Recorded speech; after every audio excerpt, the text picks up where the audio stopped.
Hallelujah, hallelujah, glory to God, glory to God, glory to Jesus, hallelujah, hallelujah. Thank you, Lord, hallelujah. Glory, glory, glory, glory to God. Thank you, Lord, thank you, Lord, thank you, Lord. Thank you, Jesus, hallelujah, hallelujah. Glory, glory, glory. Thank you, Lord. Thank you, Lord. Hallelujah.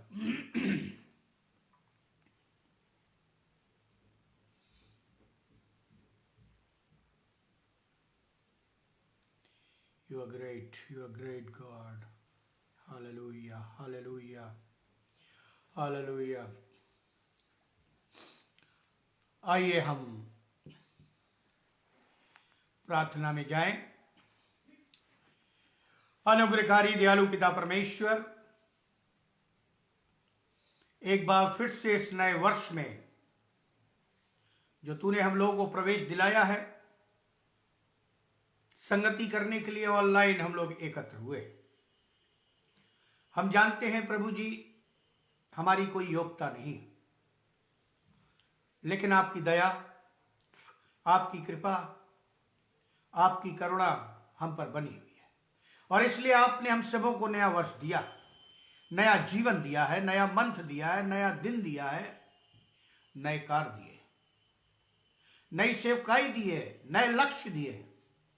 प्रभु जी अपनी आत्मा से भर दे, ताकि प्रभु जी इस नए वर्ष में हम वही कार्य करें जो प्रभु जी तेरी आत्मा के देह में हो सके। हम यदि प्रार्थना करते खुदावन, तू हमारे आगे आगे चलना, हमसे बोलना और बातचीत करना, ताकि प्रभु जी हम तेरी महिमा कर सके। इस संपूर्ण ऑनलाइन आराधना के संचालक आप ही हो, प्रभु यीशु क्रिस्ट के द्वारा, आमीन। आप सबों को मेरी तरफ से, मेरे परिवार की तरफ से नए वर्ष की शुभकामनाएं। बहुत दिनों के बाद हम मिल रहे हैं। जैसा मैं अभी लिस्ट देख रहा था कि मैं पिछली बार आपसे दूसरे तारीख को 12वें महीने में मिला था, यानी पिछले साल मिला था, और आज मिल रहा हूं। परमेश्वर का धन्यवाद हो कि उसने ये मौका दिया। आज जो मैं प्रचार करने जा रहा हूं, हो सकता है आप शॉक्ड हो जाए, इसलिए आप मेरे साथ निकाल लीजिए पहला कुरिन्थियों उसका 13 अध्याय और उसके 8 पद से अंत तक मैं आपके लिए पढ़ना चाहूंगा। पहला कुरिन्थियों उसका 13 अध्याय 8 पद से अंत तक। प्रेम कभी टलता नहीं, भविष्यवाणियां हो तो समाप्त हो जाएंगी, भाषाएं हो तो जाती रहेंगी, ज्ञान हो तो मिट जाएगा, क्योंकि हमारा ज्ञान अधूरा और हमारी भविष्यवाणी अधूरी। परंतु जब सर्वसिद्ध आएगा तो अधूरा मिट जाएगा। जब मैं बालक था तो मैं बालकों के समान बोलता था, बालकों का सा मन था, बालकों की सी समझ थी। परंतु जब सयाना हो गया तो बालकों की बातें छोड़ दी। अभी हमें दर्पण में धुंधला सा दिखाई देता है, परंतु उस समय आमने सामने देखेंगे। इस समय मेरा ज्ञान अधूरा है, परंतु उस समय ऐसी पूरी रीति से पहचानूंगा जैसा मैं पहचाना गया हूं। पर अब विश्वास, आशा, प्रेम, ये तीनों स्थायी हैं, पर इनमें सबसे बड़ा प्रेम है। मैं जिस पद पर आज आपका ध्यान आकर्षित करना चाहता हूं वो है 11वां पद। जब मैं बालक था तो मैं बालकों की नाई बोलता था, बालकों का सा मन था, बालकों की सी समझ थी। परंतु अब सयाना हो गया हूं तो बालकों की सी बातें छोड़ दी। समय गुजरने के साथ साथ व्यक्ति में परिपक्वता आती, ऐसा मेरा मानना। परिवर्तन होते हैं, वो कुछ सीखता है, बहुत कुछ बढ़ता है। इब्रानियों का लेखक इसी से संबंधित एक महत्वपूर्ण बात कहता है, समय के अनुसार तो तुम्हें गुरु हो जाना चाहिए था, सयाने हो जाना चाहिए था। मैं भी यही बात कहता हूं मसीहों को। तो अब मैं आपको अपना टाइटल बता देता हूं, या अपना थीम बता देता हूं। आज का विषय है नया वर्ष और हमारे जीवनों का दर्द। नया वर्ष, हमारे जीवनों का दर्द। समय के अनुसार तुम्हें गुरु हो जाना चाहिए था, तो भी क्या आवश्यकता है कि कोई तुम्हें परमेश्वर के वचनों से कि आदि शिक्षा फिर से सिखाए? ऐसा वो पूछ रहा है। और ऐसे हो गए हो कि तुम्हें अन्न के बदले अब तक दूध चाहिए। इब्रानियों 5:12। इसलिए आगे वो कहता है, इब्रानियों 6:1, आओ मसीह की शिक्षा की आरंभ की बातें छोड़कर हम सिद्धांत की ओर या सिद्धता की ओर आगे बढ़ते चले जाएं। इब्रानियों 6:1, आरंभ की बातें। अब हमें वो चीजें नहीं सीखनी है जो संडे स्कूल में सिखाई जाती थी। अब हमें वो चीजें नहीं अडॉप्ट करनी है जो माता पिता ने सिखाई है कि अब हम उसी पर चलते रहे बस। अब हमें केवल दूध ही नहीं पीते रहना है। जैसे जब बच्चा पैदा होता है तो माता उसे दूध देती है, डॉक्टर भी कहता है उसको फीड कराओ। तो जब हम छोटे थे, अपने परिवार में थे, माता पिता ने हमें वो शिक्षाएं दी जो प्रभु यीशु मसीह के माता पिता ने उन्हें अपने घर पर दी थी। लेकिन अब वो शिक्षाएं हमारे जीवन में आगे को बढ़ना चाहिए। लिखा है प्रभु यीशु मसीह ने जब वो शिक्षा को प्राप्त किया तो बाइबल कहती है कि वो सीधा मंदिर गया अपने माता पिता के साथ, और वहां पर उसने परमेश्वर की महिमा की और उस चीज को किया जो उसके माता पिता ने कहा। लेकिन प्रियो, क्या आज हम संसार की लोलुपता में इतने नहीं फंसे हुए हैं कि आज भी हमें दूध चाहिए? हमें क्या सॉलिड भोजन नहीं करना चाहिए? मैं आगे बताऊंगा कि ये नया वर्ष हमारे जीवनों में क्यों दर्द लिए हुए है। हर साल नया साल आता है लेकिन ये दर्द जाता ही नहीं। आज नए वर्ष के संदर्भ में जो नया जीवन है, नए मंथ है, नया साल है, आपसे कहना चाहता हूं कि हमारे साथ भी ऐसा ही होता है। मसीही परिवार, मसीही वातावरण, मसीही संस्थाएं, मसीही घर में रहते हुए वर्षों गुजर जाते हैं, पर हमारा विकास एकांकी है, यानी हम उसी की उसी जगह है, हम बढ़ नहीं रहे, पर हमारा विकास ही नहीं हो रहा है। शरीर बढ़ता है, संसारिकता बढ़ती है, भौतिकता बढ़ती है, लेकिन आत्मिकता में हम बौने ही बने हुए हैं। आत्मिक बातों में हम बढ़ना ही नहीं चाहते। और इसलिए पौलुस कहता है, तुम्हें अब दूध के बदले, तुम तो सयाने हो गए हो, तुम्हें तो भोजन चाहिए। लेकिन हमारा शरीर बढ़ गया। हम अपने अपने जीवन को देखें कि परमेश्वर ने जब हमें और आपको इस धरती पर भेजा तो हमारी उम्र क्या है? हमारा शरीर बढ़ गया, हमारा दिमाग बढ़ गया, हमारे अंग बढ़ गए, हमारी सोच बढ़ गई, हमारे ऐश और आराम बढ़ गए, हमारे सब कुछ ज्ञान बढ़ गया, लेकिन आत्मिकता नहीं बढ़ी। हम बौने के बौने ही। बाइबल तो कहती है तुम्हें अभी तक सयाने हो जाना चाहिए था, लेकिन तुम अभी तक तो दूध ही पी रहे हो। पौलुस लिखता है, हमें कड़वा भोजन पसंद नहीं है। हमें वो दूध की मिठास जो मां के समय से मिली थी, आज वही आत्मिक वचन जो हमें संडे स्कूल में और चर्चों में पहले दिया गया, बस, या यूथ में दिया गया, हम वहीं तक सीमित रहना चाहते हैं, उसके आगे जाना ही नहीं चाहते।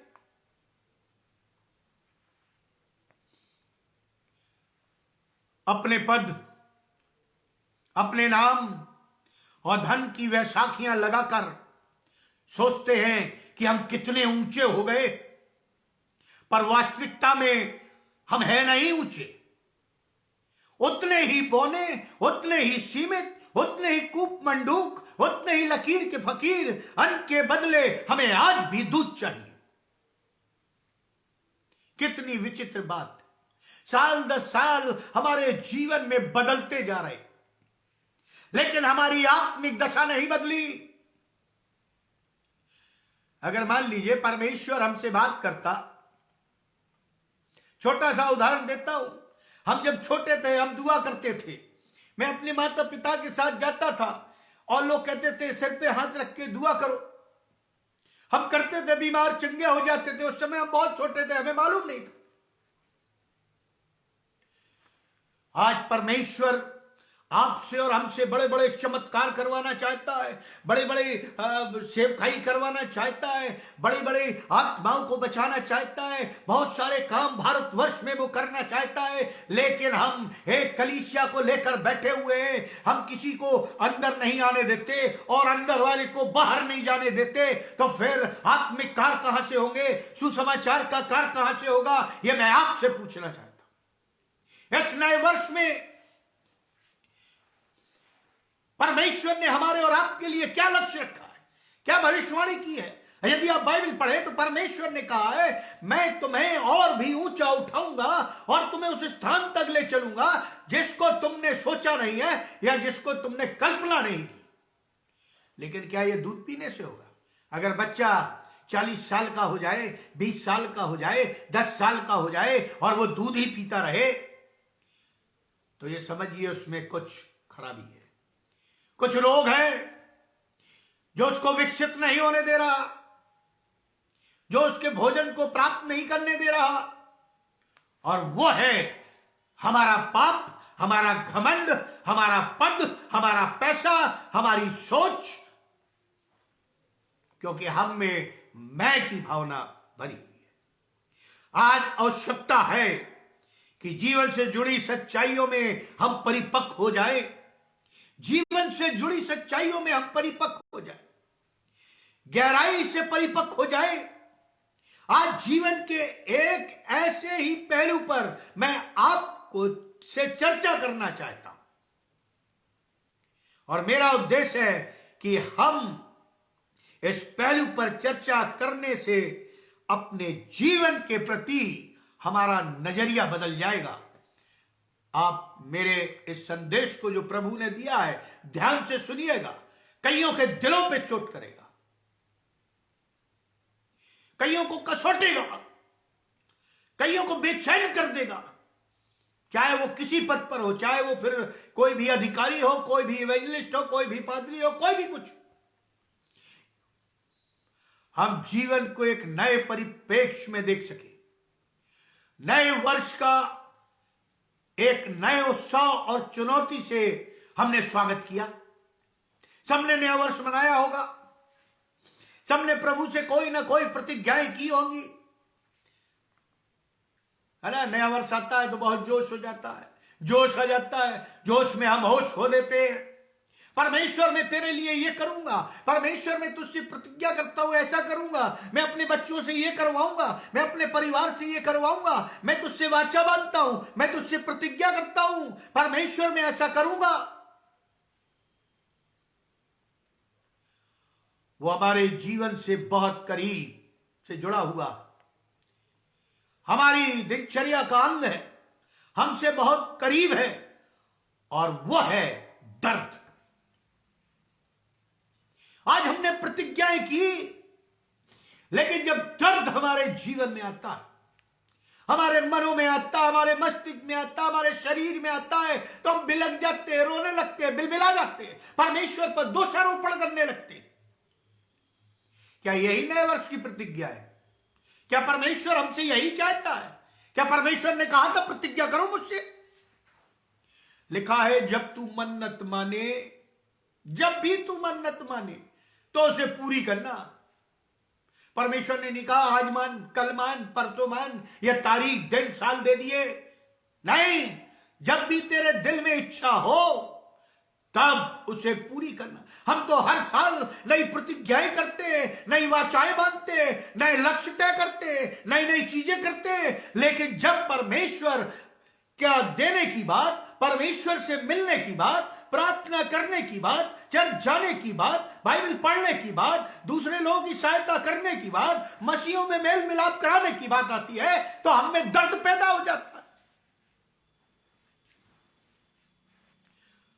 प्रियो, ये जो दर्द है, किसी विद्वान ने कहा है, उस मां से पूछिए जो एक बच्चे को जन्मती है, वो दर्द कितना भयंकर। लेकिन जब वो बच्चा इस दुनिया में आता है तो अपने दर्द को भूलकर वो खुशी मनाती है, क्योंकि नया जीवन उस बच्चे को इस दुनिया में प्राप्त होता है। और वही हमारी और आपकी आशीष है जो परमेश्वर ने दी है कि जब हम दर्द से गुजरेंगे तभी हमें आनंद का एहसास होगा, तभी आनंद का एहसास होगा। जहां दर्द नहीं वहां आनंद नहीं, सब दिखावा। आप सोचेंगे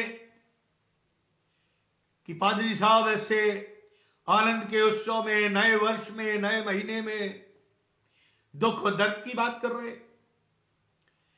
बहुत अजीब सी बात लगती होगी आपको। मेरा ऐसा मत है, यह मानना है कि हमारे जीवन का दर्द परमेश्वर के द्वारा दिया गया एक वरदान। फिर सुन लीजिए आप, परमेश्वर के द्वारा दिया गया वरदान है, परमेश्वर की आशीष है, परमेश्वर का दान है। दर्द के बिना सब कुछ अधूरा, अपूर्ण है। जब व्यक्ति अभागा है, असफल है, उसके जीवन में दर्द का कोई नाता नहीं है, तो उसे फिर आनंद और खुशी का एहसास नहीं होगा। मैं इसलिए कह रहा हूं, यदि आपका एक हाथ सुन्न हो जाए, उसमें सुई चुभाई जाए, नोचा जाए और आपको एहसास नहीं है तो आप घबरा जाते हैं, अरे ये क्या हो गया, ये अंग कहीं शून्य हो गया, मर ना जाए। वैसे ही आत्मिक जीवन, यदि हमें आत्माओं का दर्द नहीं है, यदि हमें अपने भाई बहनों का दर्द नहीं है, यदि हमें अपनी कलीसिया का दर्द नहीं है, यदि हमें अपने पादरी का दर्द नहीं है, यदि हमें भटकी हुई आत्माओं को जहां परमेश्वर ने रखा है उसका दर्द यहां नहीं है, तो हम कैसे उद्धार पाए हुए लोग हैं जो कहते हैं हम आनंदित है, लेकिन फिर भी आप सुखी नहीं।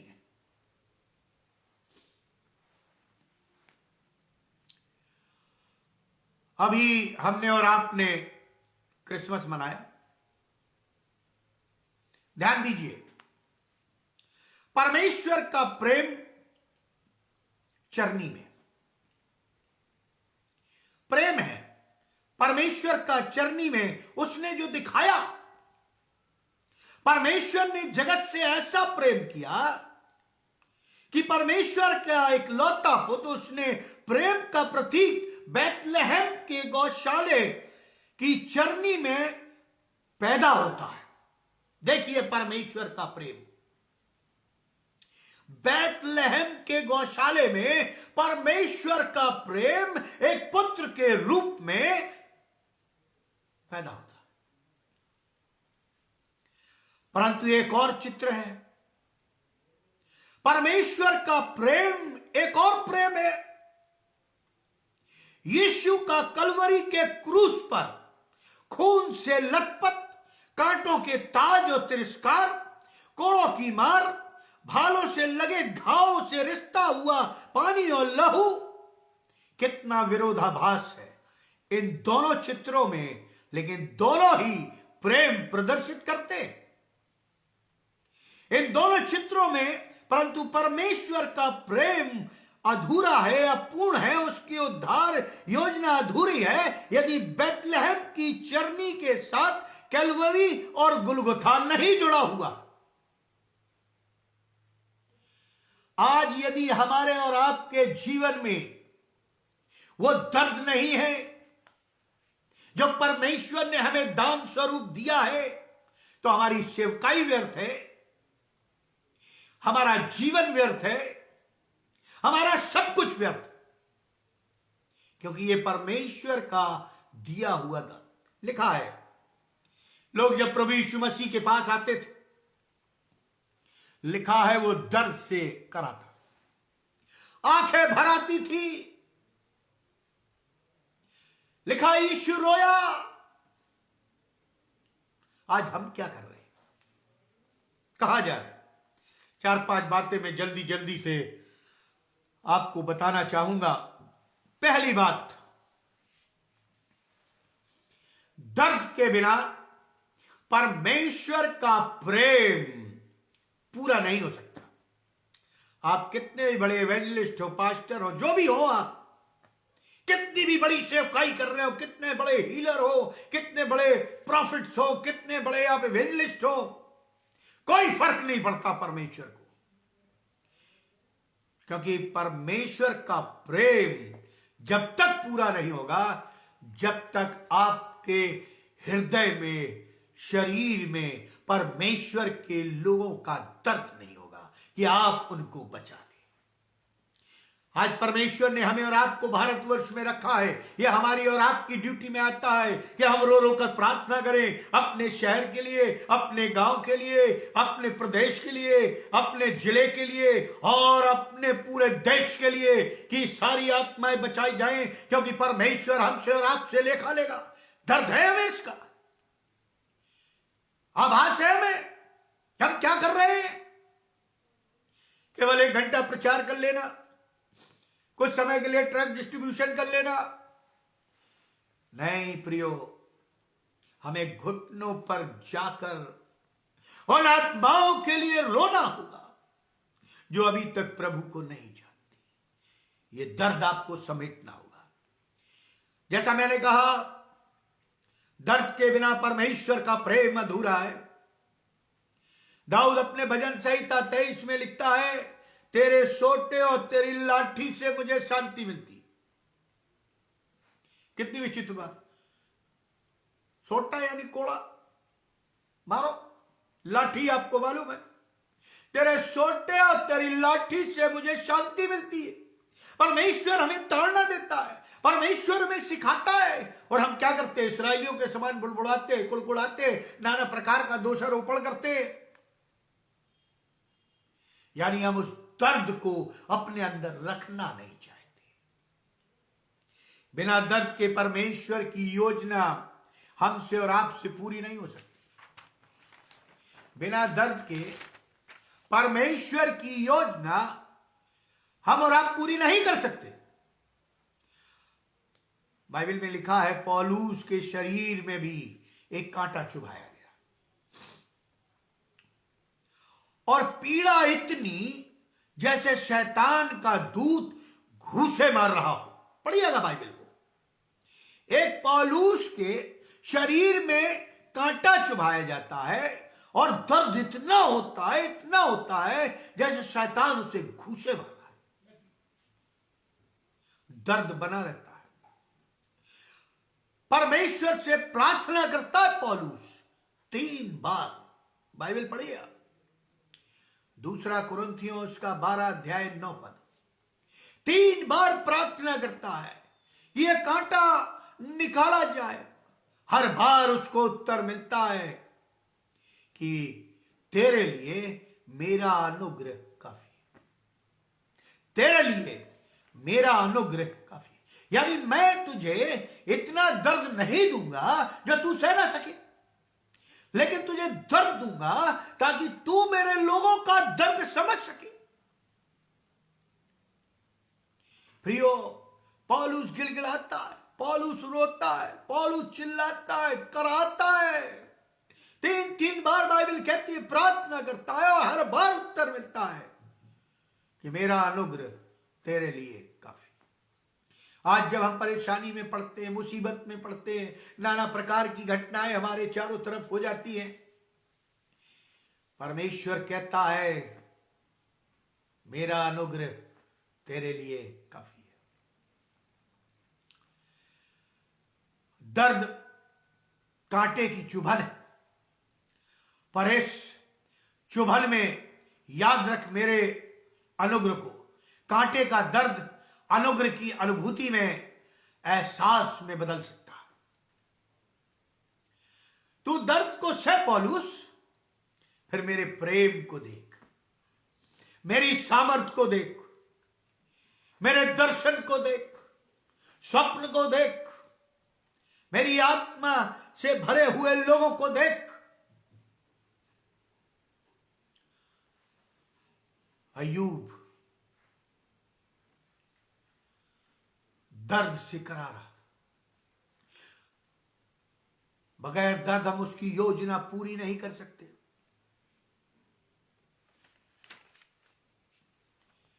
दूसरा, दर्द के बिना परमेश्वर की योजना पूरी नहीं हो सकती। अय्यूब करा रहा था, एक ही दिन में उसके पुत्र और पुत्रियां मार दिए गए, उसका जो भी गोधन था वो सब लूट लिया गया। बहुत दर्द में था। हमारा तो एक ही प्रिय चला जाता है तो हम पूरी दुनिया में हाहाकार मचा देते, उसके तो एक साथ सब मर गए। लेकिन उसने उस दर्द को यहां छिपाए रखा, दबाए रखा, और परमेश्वर को कोसा नहीं, परमेश्वर को बदनाम नहीं किया, परमेश्वर के ऊपर बुड़बुड़ाया नहीं, बल्कि उसने प्रार्थना की, हे परमेश्वर तूने दिया और तूने ले लिया, तेरा धन्यवाद। तूने दिया और तूने ले लिया। इसलिए दर्द के बिना परमेश्वर की योजना पूरी नहीं हो सकती। यह दूसरी बात। सल्वाडोर डॉली की एक पेंटिंग मुझे याद है। उसने एक यीशु की पेंटिंग बनाई। सल्वाडोर बहुत मानी हुई पेंटर है, जिसमें बढ़ई की दुकान से बालक यीशु झांक रहा है और उस पर क्रूस की छाया पड़ रही है। 12 वर्ष के किशोर पर, यानी यीशु मसीह पर वो छाया पड़ रही है। आवश्यक था कि उसके लिए कि वो गुलगुथा की यात्रा पूरी करे। जो निष्पाप है वो पाप बन जाए, जो आनंद का समाचार था वो लोहू की धार बन जाए और लोहू की धार बनकर बहता रहे। स्वर्गदूतों का गीत और उसका उल्लास उस बालक राजा के लिए था, परंतु अब यह जरूरी था कि वो स्वर्गदूत उसे छटपटाता हुआ भी देखे, मृत्यु को पाता देखे, और उसकी मदद न करने के लिए अपने हाथ पैरों को बांध ले। कितनी विचित्र स्थिति इस जगह हुई। प्रियो, जब मैं इस पर विचार करता हूं, मनन करता हूं, आंख बंद करके लेटा हुआ सोचता हूं, तब वो सारी चीजें हमारे सामने आती है। एक परमेश्वर अपने पुत्र को मरने के लिए, हमारे और आपके लिए बलिदान होने के लिए दे देता है। वो परमेश्वर देखता है, पिता उसका पुत्र मर रहा है, वो देखता है पूरे संसार का पाप इस पर लाद दिया गया है, वो देखता है लोग इस पर थूक रहे, छांटे मार रहे, भाला मार रहे, बेइज्जत कर रहे, इस कोर्ट से उस कोर्ट ले जाया जा रहा है, लोग बुड़बुड़ा रहे, कुड़कुड़ा रहे, यहां तक कह रहे यदि तू मसीहा है, परमेश्वर का पुत्र है, तो अपने आप को भी बचा ले और मुझे बचा ले। कितनी दर्दनाक और भयानक स्थिति। कभी आप अपने बच्चे को रखकर सोचिए, वो चिल्ला रहा है, हे परमेश्वर, हे परमेश्वर तूने मुझे क्यों छोड़ दिया। जब मेरे बच्चे बोलते हैं, हे पिता, हे पापा तुम क्यों छोड़ के चले गए, कितना दर्द होता है, कितनी पीड़ा होती है, तो उस परमेश्वर को कितनी हुई होगी जिसने सारे संसारों का पाप उस पर लाद दिया।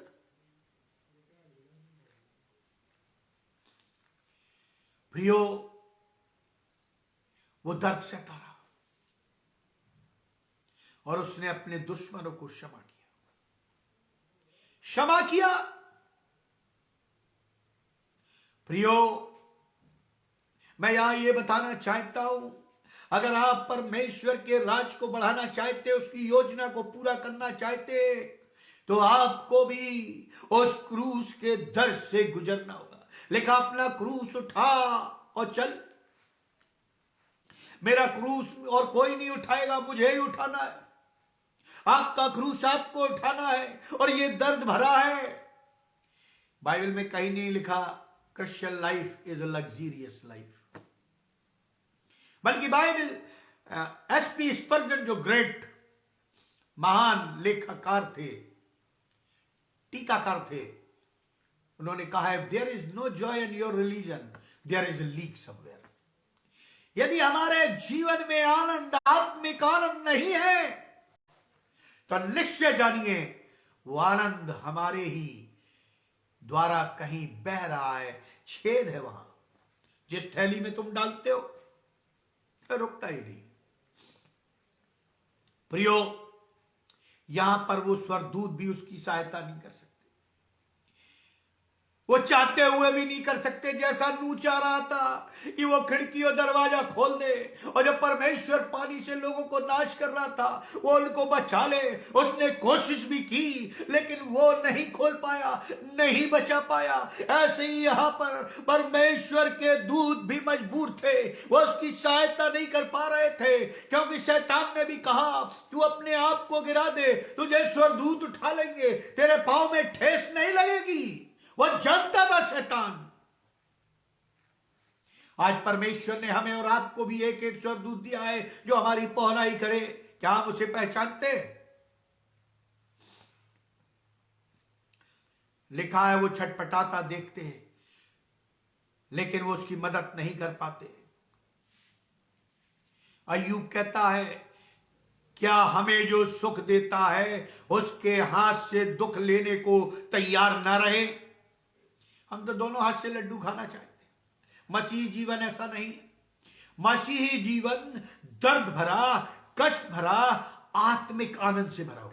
यदि हम शारीरिक रूप से मसीह है तो फिर हम उस आत्मिक आनंद को नहीं समझ सकते। हमें आत्मिकता में दूध की जगह, जब हम सयाने हो गए हैं तो हमें सॉलिड भोजन, आत्मिक भोजन चाहिए। कितनी क्षमता है हमारी पानी से भरे गिलास या झील के समान, समुद्र के समान। कितना दुख ले सकते हैं हम अपने भीतर, खामोश, शांत और संतुलित होकर।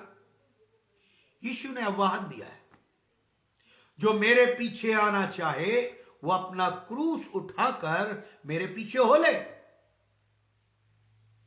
मत्ती 10:38 के अनुसार जो मेरे पीछे आना चाहे। अब हम यदि पैसों के पीछे भागते हैं, गाड़ी बंगला के पीछे भागते हैं, एजुकेशन के पीछे भागते हैं, पद के पीछे भागते हैं, तो फिर हम परमेश्वर की योजना पूरी नहीं कर सकते। हमें उस क्रूस के पीछे भागना है। लिखा है, तुम घमंड करो तो उस क्रूस की कथा पर करो।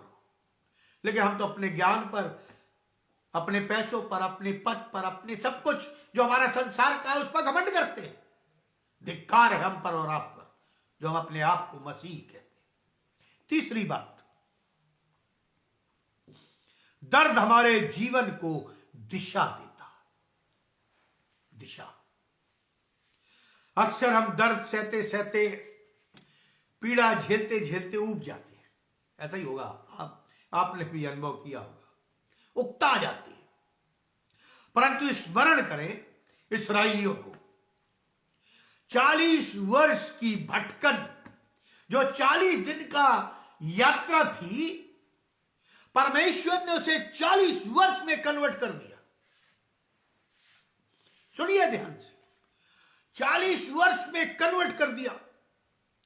अब वो भटकते रहे, पीड़ा ने उन्हें दिशा दी, बंधुआई से निकलकर प्रतिज्ञा की भूमि तक पहुंचने की। बहुत कष्ट में थे वो।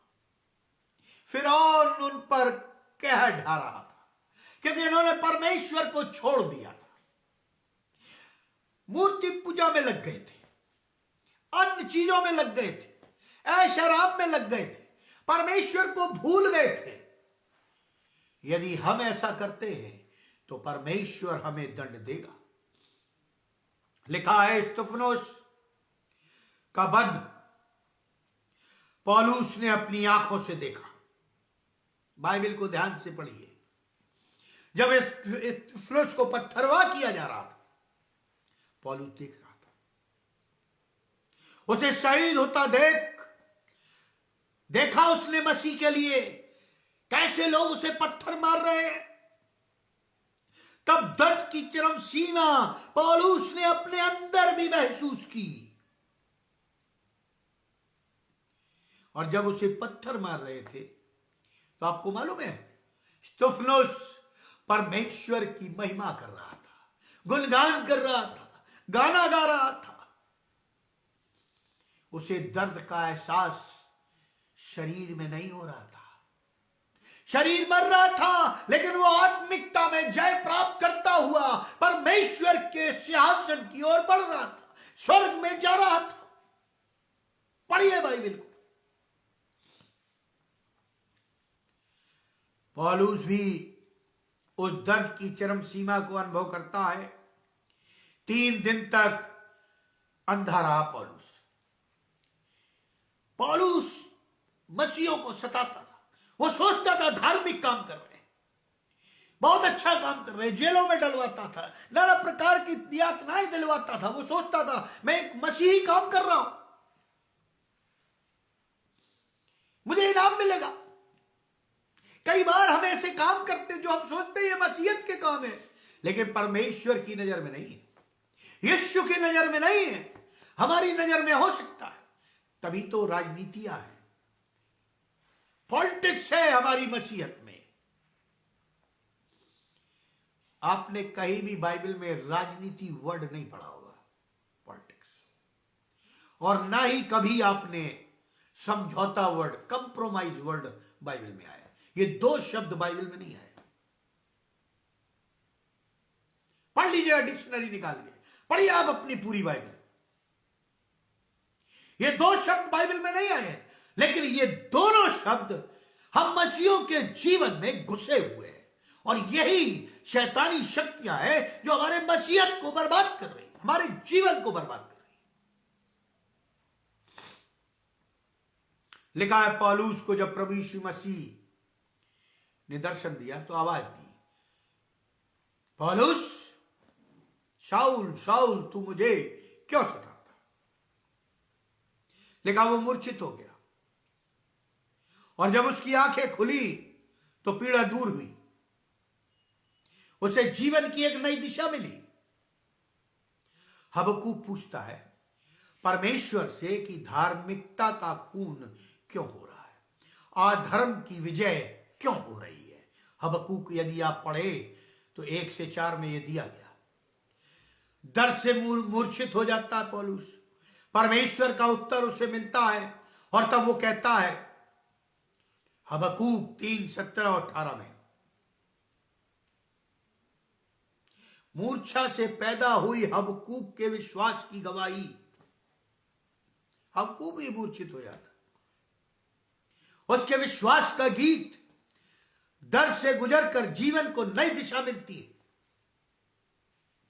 आज जब हम दर्द से निकलते हैं तो कितना आनंद करते हैं। हमारे बच्चे जब बीमार होते हैं, ठीक हो जाते हैं, हम धन्यवादी दान चढ़ाते, ओ परमेश्वर तूने चिंगा दिया। आज परमेश्वर हमारी प्रार्थनाओं को सुनता, उत्तर देता, बड़े हर्ष और आनंद से हो जाते हैं। लेकिन जब दर्द आता है, वही चीज हम परमेश्वर को दोषारोपण करने लगते हैं। नहीं प्रियो, ये दर्द एक गिफ्ट है कि हम परमेश्वर को पकड़े रहे, चाहे साल पे साल बदलता रहे, लेकिन हम अपने विश्वास को न बदले।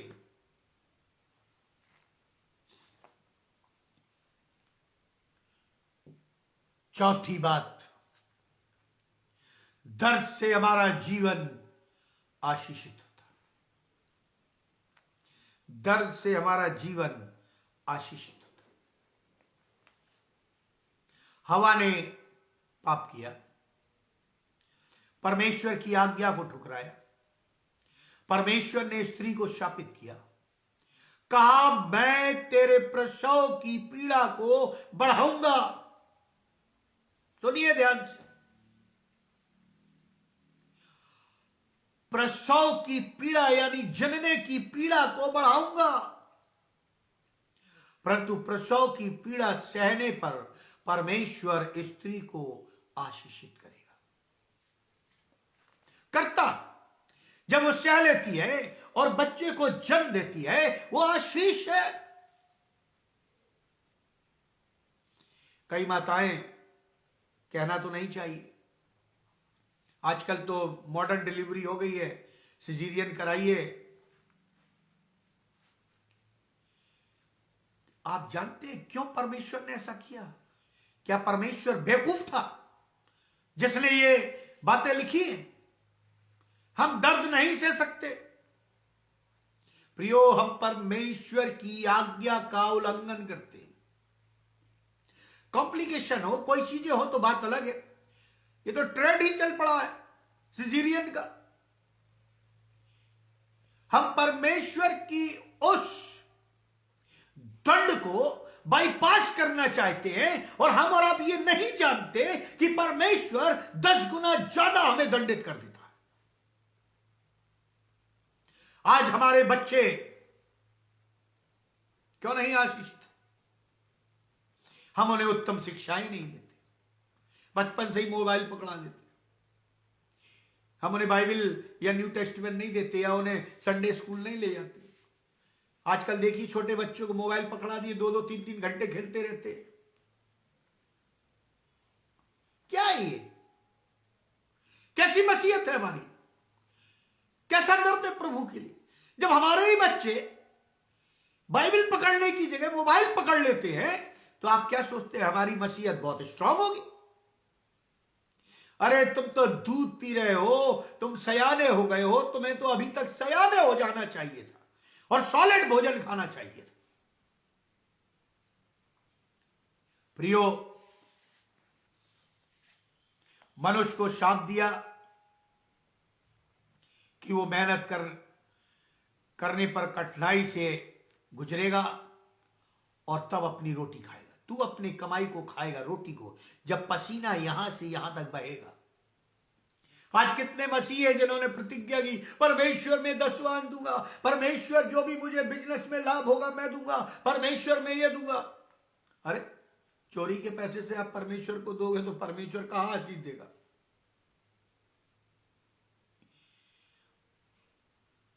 लिखा है तू अपने पसीने की कमाई को खाने पाए। यानी अगर हमारा पसीना नहीं बहता कमाई के अंदर, यदि हमारी ईमानदारी की कमाई नहीं है, तो परमेश्वर उस पर आशीष नहीं देता।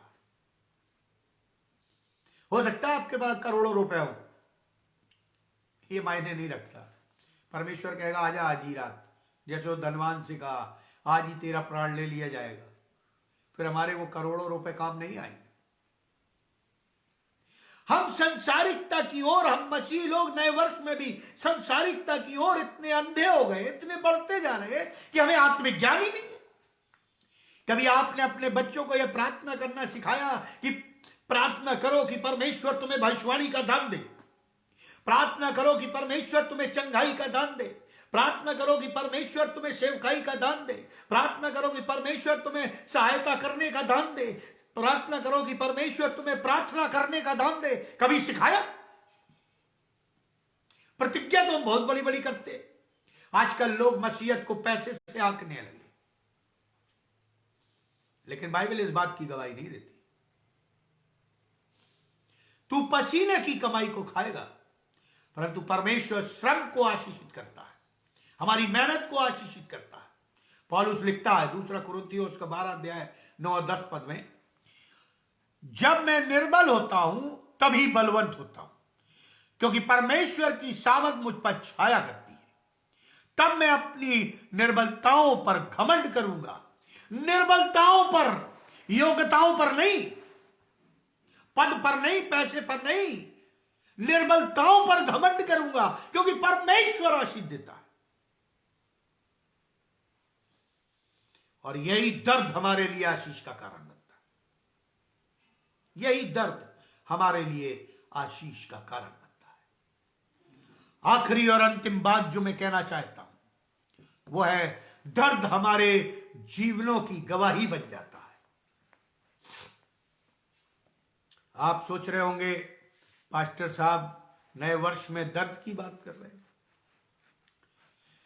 किसी विद्वान ने कहा जहां दर्द नहीं वहां किसी भी कार्य का अर्थ नहीं,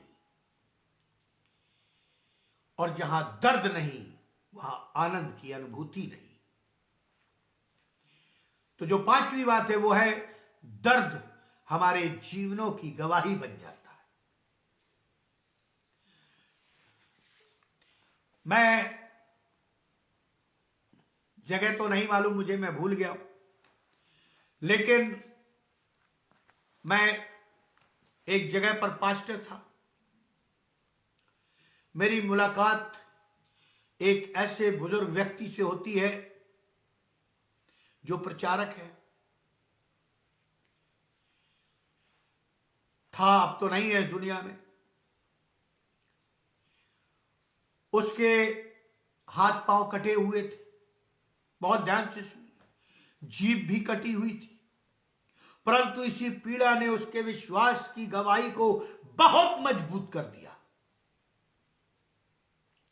पौलुस अपनी पीड़ाओं दर्दों का वर्णन करते हुए दूसरा कुरिन्थियों 11 अध्याय 23 से 27 पद में अपने विश्वास की गवाही देता है।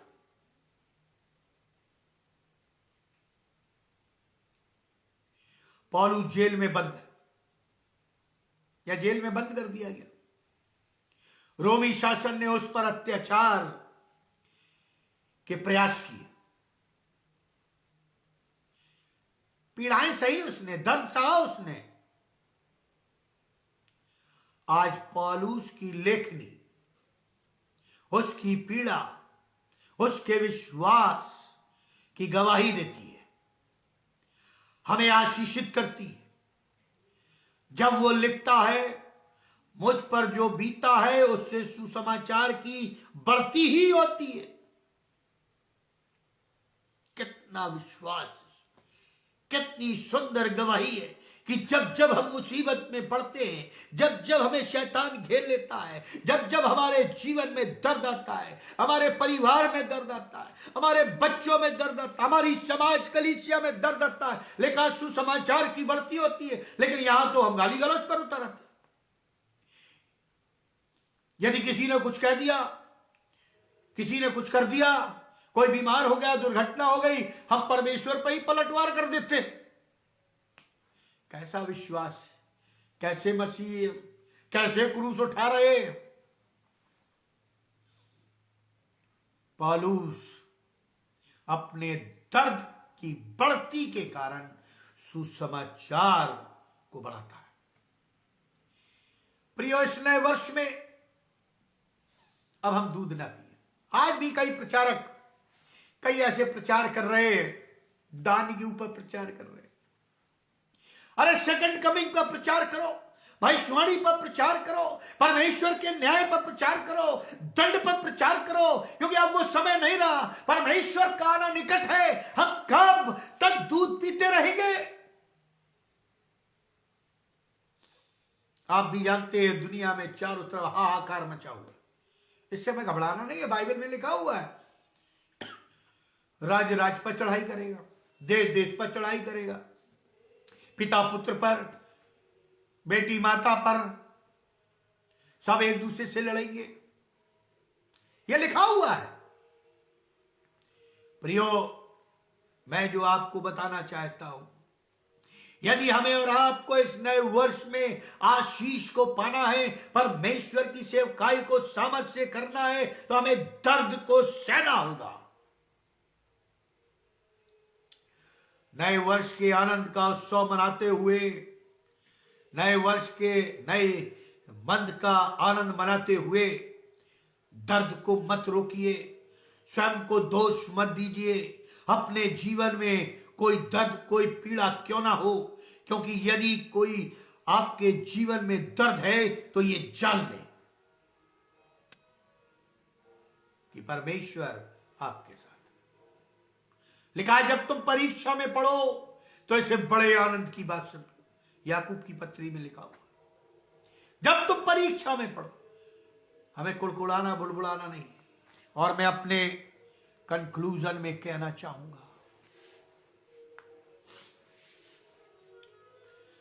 दर्द परमेश्वर की योजना की परिपूर्णता नहीं है। फिर सुन लीजिए, दर्द के बिना या दर्द परमेश्वर की योजना की परिपूर्णता नहीं है। दर्द के बिना परमेश्वर का प्रेम हमारे जीवन में अधूरा है। दर्द हमारे जीवन में यदि नहीं है तो हमें नए साल में नई दिशा प्राप्त नहीं हो सकती।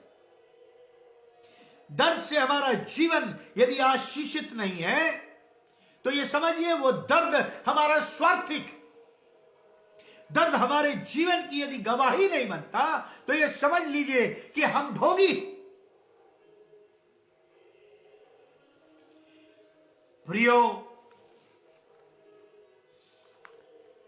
दर्द मसीही जीवन से जुड़ा हुआ। अब मैं आपको थोड़ा कंक्लूजन में विस्तार से बता दूं।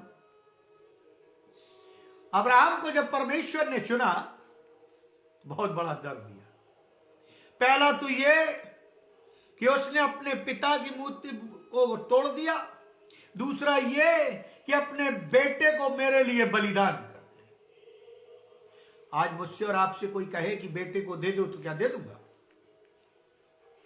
लेकिन उसने पत्नी को भी नहीं बताया, बेटे को भी नहीं बताया।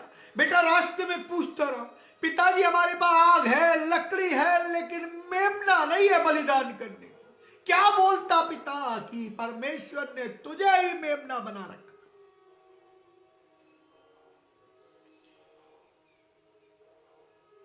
प्रियो, हम कई उदाहरण बाइबल में देखते दर्द का।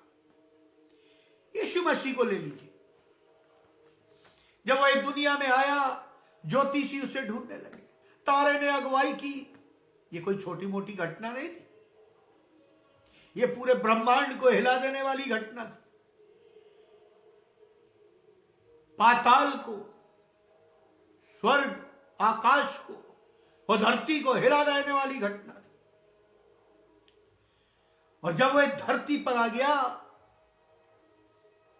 तो लिखा उसने दर्द, हमारे और आपके पापों का दर्द। परमेश्वर से उसका संबंध टूट गया। वो चिल्लाता, हे परमेश्वर, हे परमेश्वर, तूने मुझे क्यों छोड़ दिया। आज हम भी रोते हैं, हम भी चिल्लाते हैं जब हमारी प्रार्थनाएं सुनी नहीं जाती, जब हमारे कोई काम बनते नहीं है। इससे पहले तो हम अपनी शक्तियों का प्रयोग करते हैं, अपने पद का प्रयोग करते हैं, अपनी सामर्थ का प्रयोग करते हैं, अपने पैसों का प्रयोग करते हैं, अपनी बुद्धि का प्रयोग करते हैं। लेकिन परमेश्वर के पास बहुत बाद में आते हैं, और यही गलती हम और आप करते हैं। प्रियो, मेरा चैलेंज है आपको, यदि आप मसीहत में दर्द उठाएंगे तो आपकी सेवकाई बढ़ेगी, आपकी कलीसिया बढ़ेगी, आपका परिवार आशीषित होगा, आपके बच्चे अपने पांव पे खड़े होंगे, शादी ब्याह होंगे, अच्छी नौकरियां मिलेंगी। लेकिन यदि वो सच्चे विश्वासी है और दर्द को यहां पर रखे हुए अपना क्रूस उठा और चल। इस नए वर्ष में हमें और आपको प्रतिज्ञा करनी है कि हमें वो दर्द लेना है जो प्रभु ने हमें दिया है। हमारी समाज का दर्द, कलीसिया का दर्द, देश का दर्द, प्रदेश का दर्द, भटकी हुई आत्माओं का दर्द, बीमारों का दर्द, गरीबों का दर्द, कई दर्द परमेश्वर ने हमें सेवकाई के रूप में दिए। क्या हम उसे लिए हुए, क्या हम उस पर उसको अपने अंदर सुसमाचार में कन्वर्ट कर रहे हैं, या हम अंदर ही अंदर कुड़कुड़ा रहे हैं, बुड़बुड़ा रहे हैं और सारी आशीषों को नए वर्ष में खत्म कर। प्रियो, जब तक हम दर्द से नहीं कराएंगे, घुटनों पर जाकर हम नहीं रोएंगे, हम अपने देश को बचा नहीं सकते। यदि हम अपना जीवन नहीं बदलेंगे और अपना क्रूस उठाकर नहीं चलेंगे तो हम आत्माओं को भी नहीं बचा सकते। हम अपनी आत्मा को भी नहीं बचा सकते। हमें इस नए वर्ष में यह निर्णय लेना है, हे प्रभु, हमारे ऊपर कितनी भी परेशानी आ जाए, कितनी भी बीमारी आ जाए, कितने भी दुर्घटना हो जाए, लेकिन मैं तुझसे प्रेम करूंगा, तेरे लोगों की सेवा करूंगा, कुड़कुड़ाऊंगा नहीं, बुड़बुड़ाऊंगा नहीं, और जितनी सामर्थ्य है मैं तेरी दुहाई दूंगा। परमेश्वर हमारे और आपके पैसे का मोहताज नहीं, दान और दक्षिणा का मोहताज नहीं। परमेश्वर हमारे दिल को चाहता है, हमारे जीवन को चाहता है, वो हमारी आत्मा को बचाना चाहता है। और ये तभी होगा जब हम उस दर्द से गुजरेंगे। पौलुस भी गुजरा, अय्यूब भी गुजरा, अब्राहम भी गुजरा, यीशु भी गुजरा, और हमें भी गुजरना है। और तब हम और आप पाएंगे कि परमेश्वर हमें इस नए वर्ष में कितनी आशीषें देता है। प्रियो, हम एक दूसरे को प्रार्थना में उठाएं, एक दूसरे की सेवकाई को प्रार्थना में उठाएं, एक दूसरे की कलीसिया को प्रार्थना में उठाएं, जवानों को प्रार्थना में उठाएं, ताकि हम इस अंत के समय में एकजुट रहे। हम अलग अलग जरूर रहते हैं, इधर उधर जरूर रहते हैं, देशों में इधर उधर रहते हैं, पूरे संसार में फैले हुए हैं, लेकिन हम प्रार्थना में और आत्मा में एक हो। लिखा है, जो कुछ तुम एक मन होकर इस पृथ्वी पर प्रार्थना में बांधोगे वो स्वर्ग में बन जाएगा, और जो तुम इस पृथ्वी पर प्रार्थना में खोलोगे वो स्वर्ग में खुल जाएगा। कितनी बड़ी प्रतिज्ञा परमेश्वर ने प्रभु यीशु मसीह में हमें और आपको दी है। क्या हम इस चुनौती को अपने जीवन में लेना चाहते हैं और प्रार्थना से ही हम खोलें और बंद करें, ताकि परमेश्वर की महिमा हो सके? आइए हम प्रार्थना करें। पवित्र पवित्र पवित्र सेनाओं के यहोवा, हम तुझसे विनती प्रार्थना करते हैं खुदावन, हमने पिछले वर्ष में प्रभु जी नाना प्रकार की परेशानियों को तो उठाया, लेकिन हम तेरे ऊपर कुड़कुड़ाए, बुड़बुड़ाए, तुझ पर दोषारोपण किया। ये हमारी बहुत बड़ी भूल थी। प्रभु जी, हम विनती प्रार्थना करते, पिछले साल की गलतियों को माफ कर दे। ओ खुदावन, हमारे पापों को माफ कर दे। हम इस योग नहीं है, यदि तू हमारे पापों को गिनने को ठहरेगा तो हम तेरे सामने खड़े नहीं हो सकते, क्योंकि हम जन्म से ही पाप। दया कर प्रभु, हम पर दया कर। ओ खुदावन, उन लोगों पर दया कर जो बीमार है प्रभु जी, परेशान है, दुखी है, निराश है, डिप्रेशन में है। प्रभु जी, तू वेदों का वेद, डॉक्टरों का डॉक्टर, उन्हें चंगाई प्रदान कर। जिनके परिवार टूटने की कगार पर, परमेश्वर, हम उन शैतानी शक्तियों को दंड देते हैं यीशु मसीह के नाम से, वो फिर से एक हो जाए। ओ प्रभु जी, जिनके कोर्ट के चल रहे, जो झूठ बोल रहे, दास दासियों पर दोषारोपण लगा रहे, शैतान नहीं चाहता कि जिसकी प्रतिज्ञा लोगों ने की है वो परिवार एक रहे, और वो परिवार को तोड़ना चाहता। हम उन शैतानी शक्तियों को यीशु मसीह के नाम से डांटते, उनके हृदयों को बदल दे प्रभु जी, और वे फिर से आपस में एक होकर तेरी महिमा करें। क्योंकि लिखा है, जिसे परमेश्वर ने जोड़ा है उसे कोई अलग ना करे। हम विनती प्रार्थना करते हैं, जो सेवकाई में पीछे जा रहे हैं, ओ प्रभु जी, जो संसारिकता की सेवकाई को सेवकाई कहते, उन्हें दे वो तेरे क्रूस को लेकर तेरे पीछे चले। अपनी आत्मा से भर दे उन्हें, ताकि वो भी प्रभु जी उनकी आंखों के छिलके पालूस की तरह गिर जाए, और वो भी तेरा दर्शन देखे, तेरी सामत को प्राप्त करे, और तुझ में आगे को बढ़े। परमेश्वर, हम धन्यवाद देते हैं आगरा मसीह मंडली के लिए, और भाई डेविड, उनके परिवार के लिए, जिन्होंने ये ऑनलाइन सेवकाई को चुना है। प्रभु जी, उन्हें आशीषित कर। बोले अपनी आत्मा से भर दे प्रभु जी, ताकि प्रभु जी हम और अधिक से अधिक जुड़ सके और तेरी महिमा का कारण ठहरे।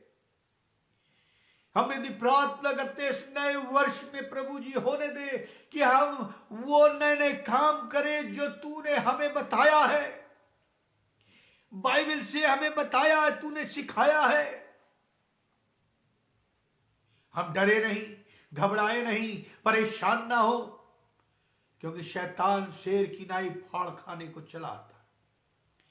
लेकिन प्रभु जी तू जब दाऊद बालक को इतनी सामर्थ देता है तो तू हम सबों को भी सामर्थ दे कि हम शैतान की शक्तियों को तेरे नाम में तोड़ दे, तेरे लहू में तोड़ दे और तुझ में आगे को बढ़े।